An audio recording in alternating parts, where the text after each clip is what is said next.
bird on a tree. I'm just sitting here,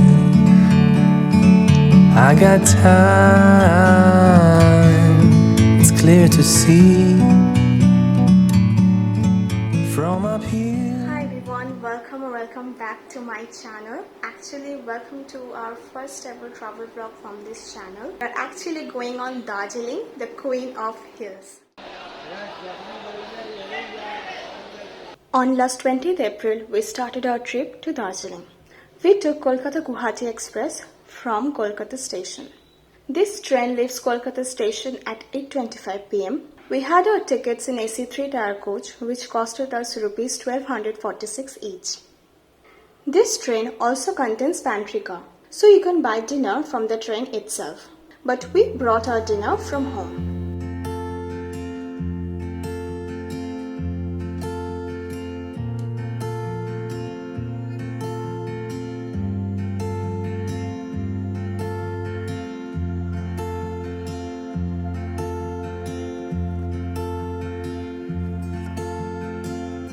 For me, the best part of any train journey is always watching sunrise or sunset from the train.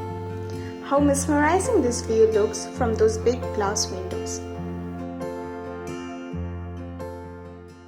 This train was scheduled to reach NJP at 7:50 am. But it got delayed for 1.5 hours and finally reached NJP around 9:30 am.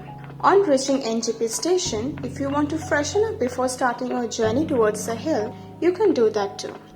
We went to the AC waiting room. The ticket price was 30 rupees per head for each hour. After freshening up, we went towards the car parking area. Here, you will get lots of car which will take you to Darjeeling. You can pre-book your car like we did. Also, you can come here and book a car. If you book a car, then it costs you 4,000 to 5,000 for a 6-seater car. If you take a shuttle bus, then ticket price costs around 100 rupees. Now let's talk about our travel plan for the day. So usually there are two routes to reach Darjeeling from NJP. One is via Karshiang, which takes around 3 to 4 hours without much stop. And the other one which we took was via Mirik. This route is roughly around 95 km and it takes around 7 hours to reach Darjeeling with stops at some touristic places on the way. Our first stop was at Mirik Lake, then to Gopaldhara Tea estate, and then at last Pashupati Market. And then from Pashupati Market to finally Darjeeling. So our journey starts. We went to Mirik via Rishi Road. On our way, we crossed the Balaso Bridge, then Sukna Army Base Camp and several beautiful tea gardens. The best part of traveling to North Bengal is this greenery. It really calms your soul.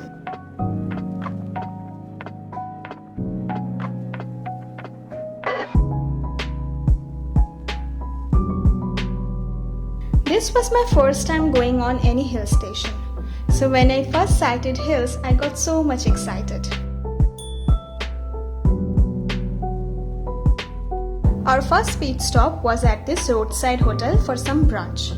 We had some tea, momo and some puri sabji. I must say the food here was amazing. Then we again resumed our journey towards Mirik.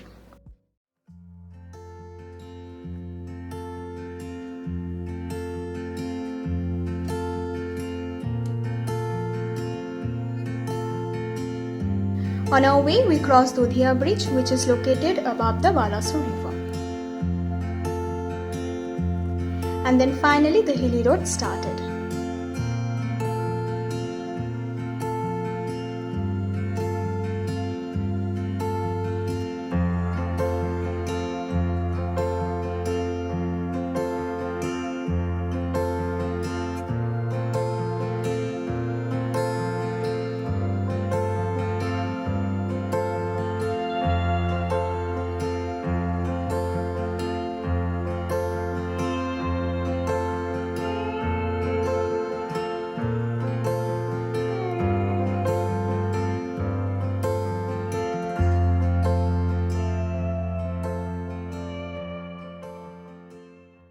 Then our second pit stop was at Tingling Viewpoint.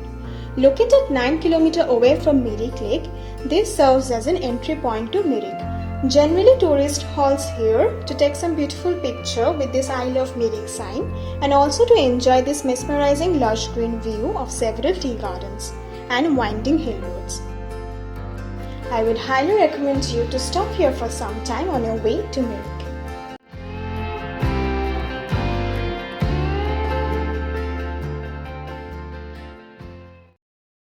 Then we finally reached Mirik Lake after traveling for 2 hours.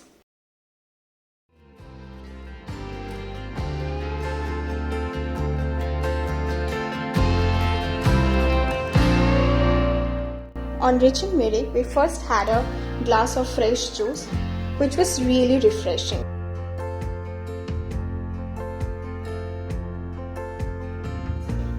And then we went into a local eatery to have our lunch.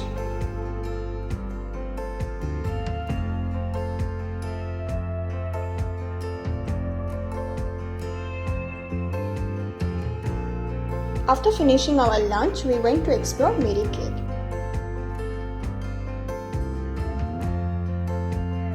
Mirik Lake, also known as Sumendu Lake, is a man-made lake.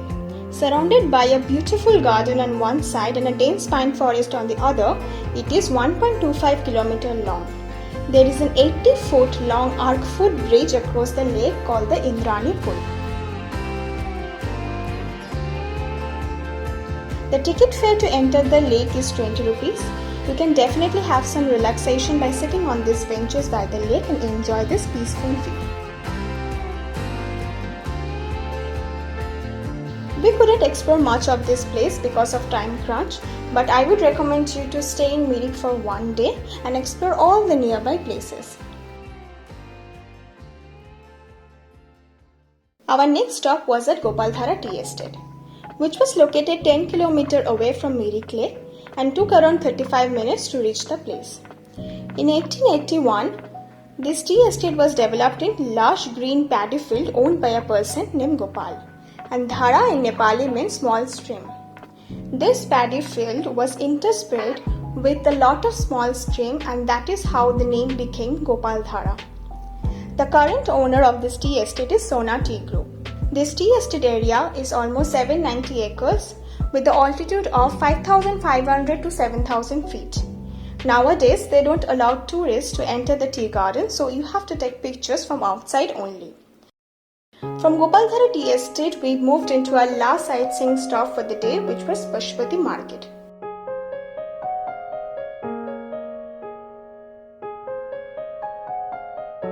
Pashupati Fatak marks as the border between India and Nepal.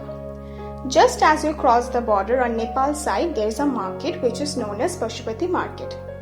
Indian tourists are easily allowed to cross the border and enter the market by showing their government ID at the border checkpost. This market is specifically known for its imported cheap goods like electronic gadgets, clothes, perfume, jackets, which are mainly imported from Thailand and China.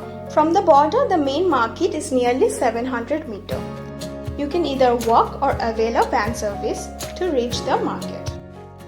After exploring the market for some time, we started our journey towards Darjeeling. The way to Darjeeling is just beautiful, completely surrounded by these majestical pine trees and low passing clouds. The scenery was such an amazing sight to my eyes and my soul.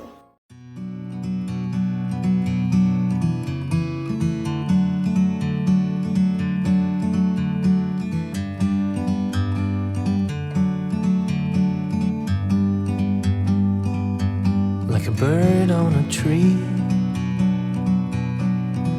I'm just sitting here. I got time, it's clear to see. From up here, the world seems small. We can sit together. It's so beautiful.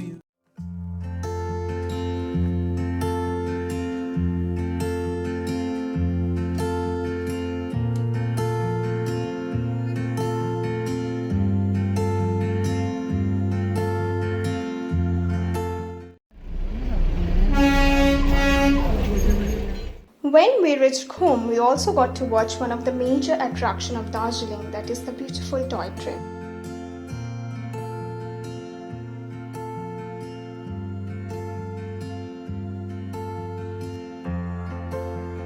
After covering almost 30 km and 1.5 hours on road from Pashupati Fatak, we finally reached our destination, Darjeeling. How happening this place looks at evening. There's music, dance, food stalls everywhere. Then we checked into our hotel, which was the Charlotte Hotel. I will discuss all the room tariff related information in the next video, so stay tuned for that.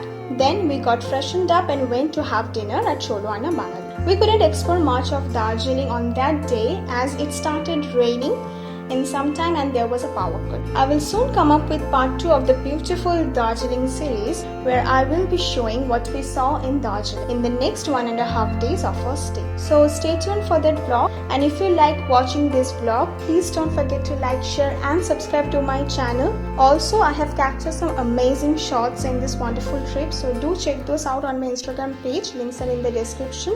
Thank you for watching my video. Have a nice day. Bye.